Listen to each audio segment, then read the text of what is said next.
देश की हालत आपको दिख रही है। देश में क्या हो रहा है, क्या नहीं हो रहा है, आपसे नहीं छुपाया जा सकता है।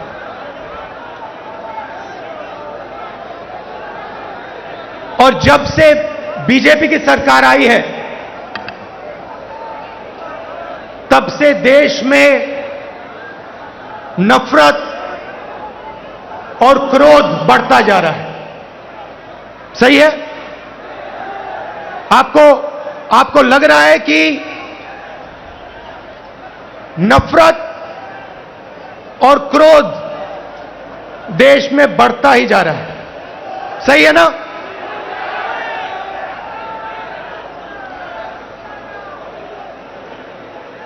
नफरत किसको होती है? भाइयों और बहनों, नफरत डर का एक रूप है।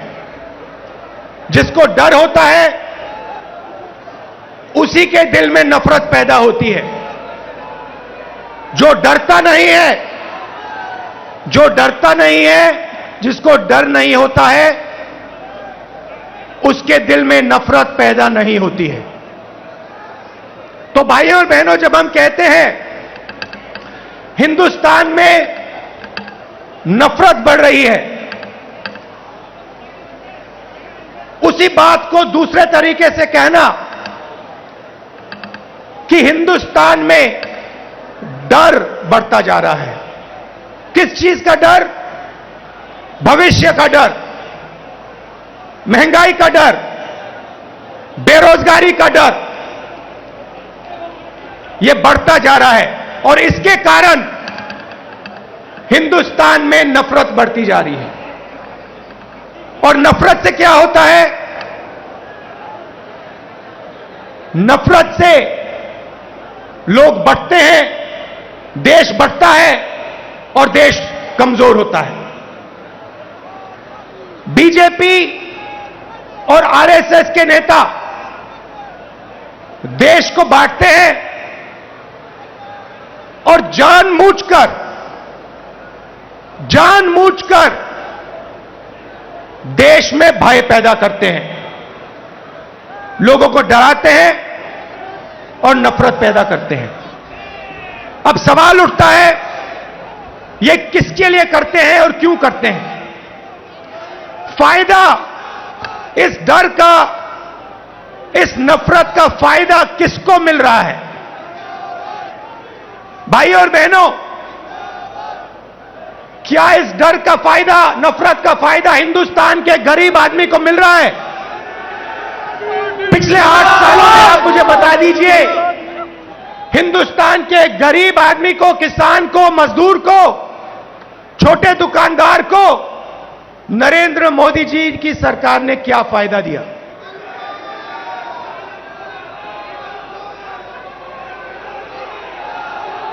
पूरा का पूरा फायदा, डर और नफरत का फायदा हिंदुस्तान के 2 उद्योगपति उठा रहे हैं। आप बाकी उद्योगपतियों से भी पूछ लो, वो भी आपको बताएंगे कि पिछले 8 साल में हमारा कोई फायदा नहीं हुआ, सिर्फ 2 व्यक्तियों का फायदा हुआ है। और देखने को मिल रहा है, चाहे एयरपोर्ट हो, चाहे पोर्ट हो, सड़कें हो, सब कुछ, सेलफोन, तेल, सब कुछ इन्हीं 2 व्यक्तियों के हाथ में जा रहा है। मीडिया देश को डराती है, नफरत पैदा होता है, और फिर पूरा का पूरा फायदा बीजेपी 2 लोगों को दे रही है। आप देखिए, नरेंद्र मोदी जी ने नोटबंदी की। नोटबंदी से गरीबों का फायदा हुआ? गरीबों की जेब से पैसा निकाला, गरीबों को कहा काले धन के खिलाफ लड़ाई है। और फिर कुछ ही महीनों बाद आपने देखा कि जो आपके जेब में से पैसा निकाला गया था, लाखों करोड़ रुपए, देश के सबसे बड़े उद्योगपतियों का कर्जा माफ किया गया। किसान का कर्जा माफ नहीं करेंगे। किसान के खिलाफ 3 काले कानून लाएंगे। कहेंगे कि यह कानून किसानों के फायदे के लिए है। अगर किसानों के फायदे के लिए है तो फिर पूरे देश में किसान क्यों खड़ा है, सड़कों पे क्यों उतरा है और आपके खिलाफ क्यों खड़ा है? ये 3 कानून किसानों के लिए नहीं थे। ये 3 कानून उन्हीं 2 उद्योगपतियों के लिए थे। और हिंदुस्तान के किसान को यह बात एकदम समझ आ गई, इसलिए हिंदुस्तान का कानून, हिंदुस्तान का किसान सड़क पे आके खड़ा हो गया और उसने नरेंद्र मोदी जी को अपनी शक्ति दिखा दी। और जब नरेंद्र मोदी जी को पता लगा कि हिंदुस्तान के किसान की शक्ति मेरे खिलाफ खड़ी है, तो नरेंद्र मोदी जी ने वहीं कानून रद्द कर दिए। यही बात जीएसटी के साथ हुई। कांग्रेस पार्टी एक दूसरी जीएसटी लाना चाहती थी। बीजेपी ने जीएसटी को बदला, 5 अलग अलग टैक्स और जबरदस्त चोट। जो छोटे दुकानदार हैं, स्मॉल और मीडियम साइज बिजनेस वाले हैं, मजदूर हैं, किसान हैं, उन पर चोट मारी। और आज हालत क्या है? और यहां स्टेज से बोलना मुझे अच्छा नहीं लग रहा है, मगर आज हिंदुस्तान की हालत यह है कि अगर देश चाहता भी है तो देश अपने युवाओं को रोजगार नहीं दे पाएगा। क्यों? भाइयों और बहनों, देश को रोजगार ये 2 उद्योगपति नहीं देते हैं। देश को रोजगार स्मॉल और मीडियम बिजनेस वाले देते हैं। देश को रोजगार किसान देते हैं। और इन लोगों की रीढ़ की हड्डी नरेंद्र मोदी जी ने तोड़ दी है, तोड़ दी है। तो आज जो इस देश को रोजगार दे सकते थे, वो इस देश को रोजगार नहीं दे सकते हैं। और बेरोजगारी, जो आज आपको बेरोजगारी दिख रही है, वो आने वाले समय में और भी बढ़ेगी। एक तरफ आपको बेरोजगारी की चोट लग रही है और दूसरी तरफ महंगाई। मेरे पास आंकड़े हैं। 2014 में एलपीजी का सिलेंडर 410 रुपए का था, आज 1050 रुपए का है। पेट्रोल 70 रुपए लीटर, आज तकरीबन 100 रुपए लीटर। डीजल 55 रुपए लीटर, आज 90 रुपए लीटर। सरसों का तेल 90 रुपए लीटर, आज 200 रुपए लीटर। दूध 35 रुपए लीटर, आज 60 रुपए लीटर। आटा 22 रुपए लीटर, आज 40 रुपए लीटर केजी। तो एक तरफ आपको बेरोजगारी से चोट लग रही है और दूसरी तरफ जबरदस्त महंगाई। भाइयों और बहनों, हिंदुस्तान ने ऐसी महंगाई कभी नहीं देखी। नरेंद्र मोदी जी कहते थे 70 साल में क्या किया कांग्रेस पार्टी ने। 70 साल में कांग्रेस पार्टी ने इतनी महंगाई हिंदुस्तान को नहीं दिखाई।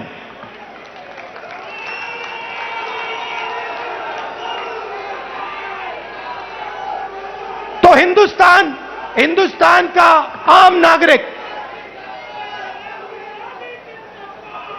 बहुत मुश्किल में है, बहुत दर्द सह रहा है। और जब विपक्ष इन बातों को पार्लियामेंट में उठाना चाहती है,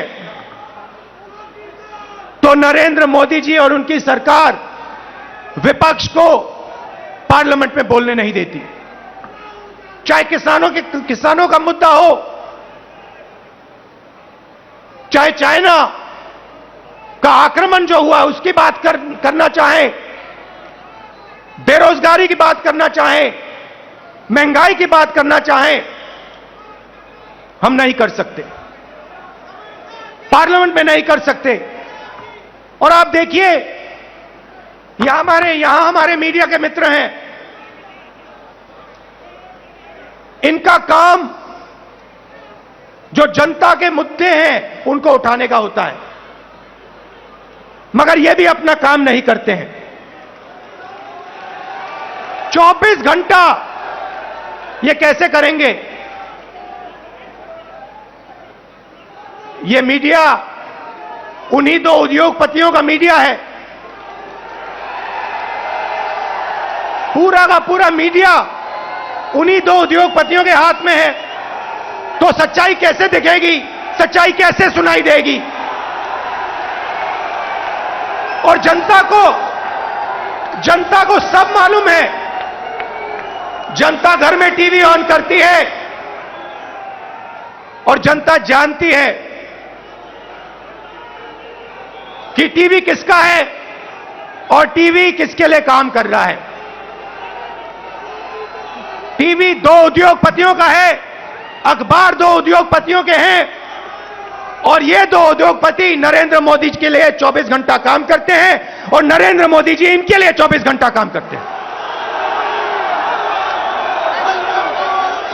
देश में बेरोजगारी, देश में महंगाई और देश का पूरा धन दो उद्योगपतियों के हाथ में।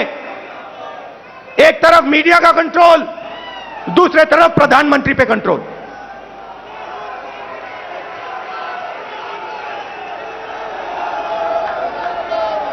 अभी किसी ने कहा नरेंद्र मोदी जी प्रधानमंत्री हैं, मगर मैं आपको एक गारंटी दे सकता हूं, नरेंद्र मोदी जी प्रधानमंत्री हैं, मगर उन दो उद्योगपतियों के समर्थन के बिना नरेंद्र मोदी प्रधानमंत्री नहीं हो सकते। मीडिया के समर्थन के बिना नरेंद्र मोदी प्रधानमंत्री नहीं हो सकते। और जो हिंदुस्तान के इंस्टीट्यूशंस हैं, चाहे मीडिया हो, प्रेस हो, चाहे हमारी जुडिशरी हो, चाहे हमारा इलेक्शन कमीशन हो, उन सब पर दबाव है, उन सब पर सरकार आक्रमण कर रही है।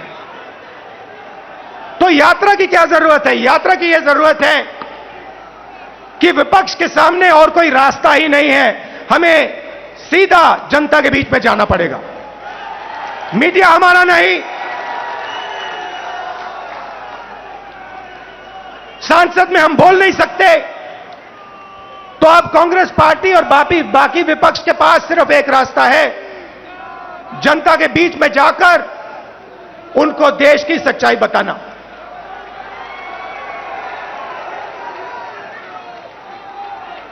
जो भी नरेंद्र मोदी जी के खिलाफ काम करना चाहता है, चाहे कोई भी हो, विपक्ष की पार्टी हो, एक्टिविस्ट हो, एनजीओ का कोई व्यक्ति हो, उस पर पूरा का पूरा जबरदस्त आक्रमण होता है।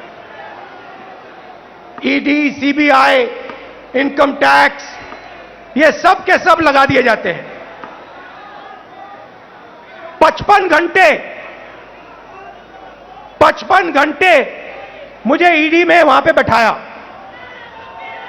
मगर मैं एक बात समझाना चाहता हूं नरेंद्र मोदी जी को, मैं आपकी ईडी से नहीं डरता हूं, मुझे कोई फर्क नहीं पड़ता। आप 55 घंटे करो, 100 घंटे करो, 200 घंटे करो, 500 घंटे करो, 5 साल करो, कोई फर्क नहीं पड़ता मुझे। ये हमारा जो संविधान है, जो इस देश की आत्मा है, आज इसकी रक्षा करना, आज इसको बचाने का काम हर हिंदुस्तानी नागरिक को करना पड़ेगा। क्योंकि अगर हमने ये नहीं किया अगर हम आज नहीं खड़े हुए तो फिर यह देश नहीं बचेगा, क्योंकि यह देश संविधान है। यह देश इस देश की जनता की आवाज है। यह देश इस देश की जनता का भविष्य है। यह देश दो उद्योगपतियों का नहीं है। यह देश हिंदुस्तान के गरीब लोगों का है। और आज दो हिंदुस्तान बन गए हैं, एक मजदूरों का, गरीबों का, किसानों का, बेरोजगार युवाओं का। उस देश में कोई सपना नहीं देखा जा सकता। उस देश में अगर आप रोजगार चाहते हो नहीं मिल सकता। अगर आप अपने बच्चों को कॉलेज यूनिवर्सिटी में भेजना चाहते हो आप नहीं कर सकते हो। उस देश में आपको अपना खून पसीना देना पड़ेगा और खून पसीना देने के बाद आपको कोई फायदा नहीं मिलेगा। और दूसरा देश इसी हिंदुस्तान के अंदर 2, 3, 10, 15 उद्योगपतियों का,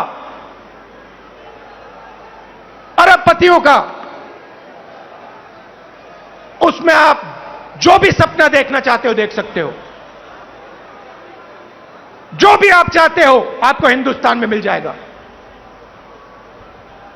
भाइयों और बहनों, इन दो देशों के बीच में लड़ाई है। नरेंद्र मोदी जी की विचारधारा कहती है कि देश को बांटना है और पूरा का पूरा फायदा चुने हुए लोगों को देना है। हमारी विचारधारा कहती है कि देश सबका है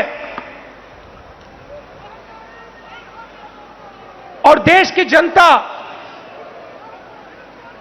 जो अपना खून और पसीना देती है उसका फायदा 2, 3 उद्योगपतियों को नहीं मिलना चाहिए। उसका फायदा हिंदुस्तान के किसान को, मजदूर को, गरीब को, बेरोजगार युवाओं को मिलना चाहिए। यह फर्क है। और आप जाइए, आप आज चले जाइए और किसी भी छोटे दुकानदार से, किसी भी मजदूर से, किसी भी स्मॉल और मीडियम बिजनेस वाले से, किसी भी किसान से पूछ लीजिए क्या यूपीए के समय और आज के समय में क्या फर्क है। यूपीए के समय में 70,000 करोड़ रुपए यूपीए की सरकार ने हिंदुस्तान के किसानों को दिया बिना पूछे। नरेंद्र मोदी जी ने 3 काले कानून दिए। मजदूरों के लिए यूपीए सरकार ने एक ऐतिहासिक कानून मनरेगा दिया। नरेंद्र मोदी जी ने पार्लियामेंट में कहा कि मनरेगा गरीबों पर अपमान है। और फिर आज उनको नरेगा देना पड़ रहा है, क्योंकि अगर आज यूपीए का नरेगा नहीं होता हिंदुस्तान में आग लग जाती। जमीन अधिग्रहण बिल हम लाए, लाखों करोड़ रुपए हमने गरीब जनता को कॉम्पनसेशन में दिला। लाखों करोड़ रुपए अरबपति बना दिए। पहले बिना पूछे किसान की जमीन छीन ली जाती थी। हजारों एकड़ बिना पूछे 1 मिनट में छीन लिया जाता था। हमने कहा यह गलत है, हम कानून लाए। नरेंद्र मोदी जी ने पहला काम उस कानून को रद्द करने की कोशिश की। उनका पहला काम था।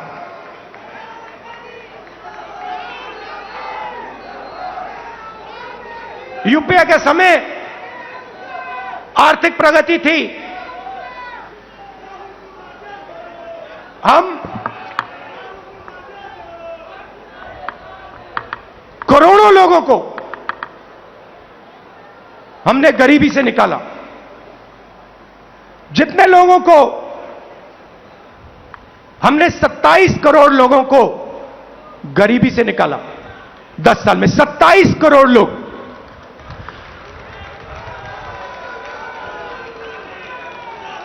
भोजन का अधिकार, मनरेगा, कर्जा माफी, इन औजारों से हमने 27 करोड़ लोगों को 10 साल में गरीबी से निकाला।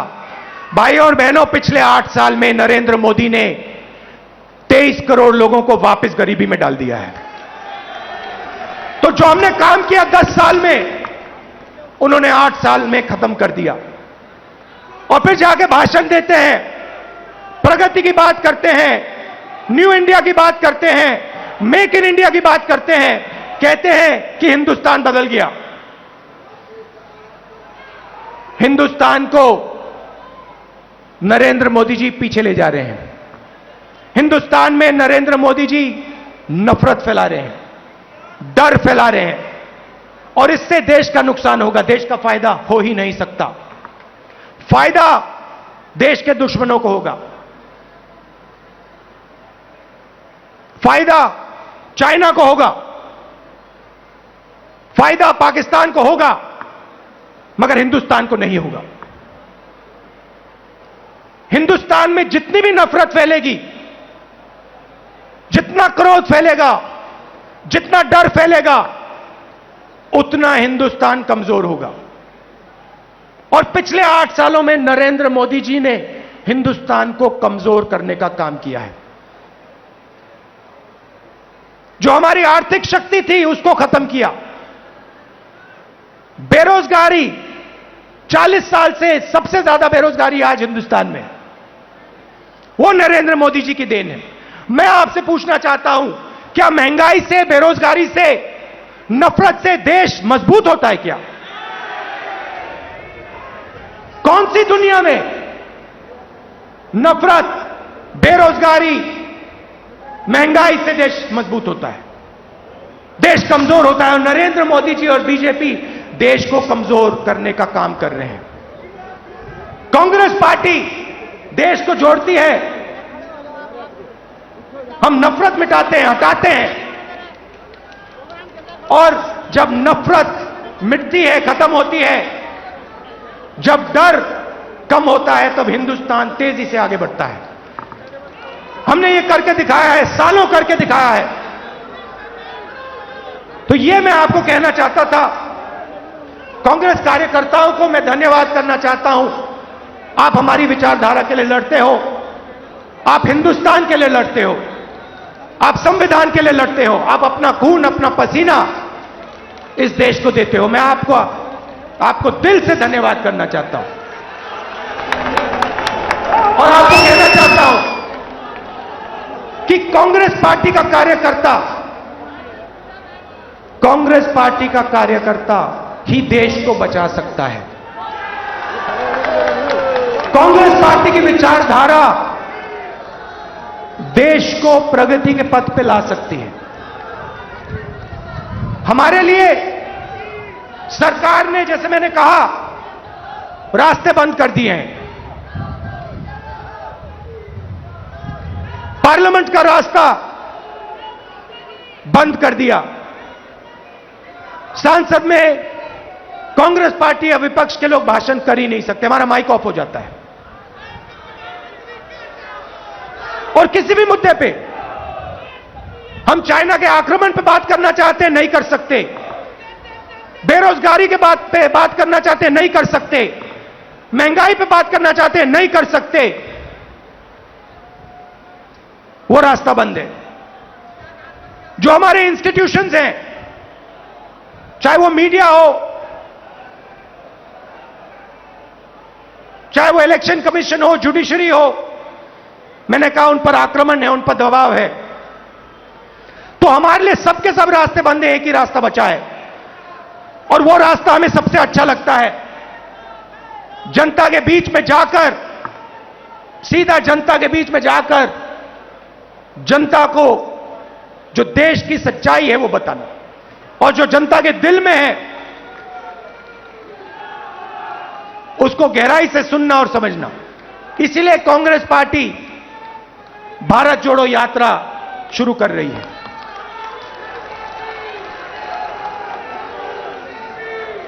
आप सब दूर दूर से आए, इसके लिए मैं आपको दिल से धन्यवाद करना चाहता हूं। विचारधारा की लड़ाई है और कांग्रेस पार्टी की विचारधारा और जो हमारे सब विपक्ष की पार्टियां हैं मिलकर बीजेपी और आरएसएस की विचारधारा को हराएंगे।